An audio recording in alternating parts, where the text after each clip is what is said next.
So guys, ito yung kukontin ko. Nakakatawa. Bibili ako ngayon ng gamot. Tinawag ko lang sa, winatsapp ko lang sa tindahan.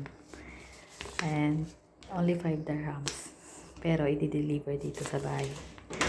Antayin ko siya ngayon sa labas. Wala pa siya. Tindahan, nandun lang lagpas sa sasakyan na yun. Liliko pala ng konti. Doon.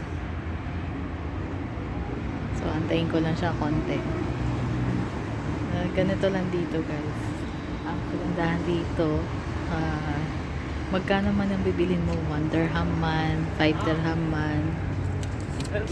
Yeah. Okay. Thank you. Thank you. So, yan na siya. Diniliver niya na. Ito lang yung order ko. Kasi, ayaw ko maglakad papunta doon ngayon.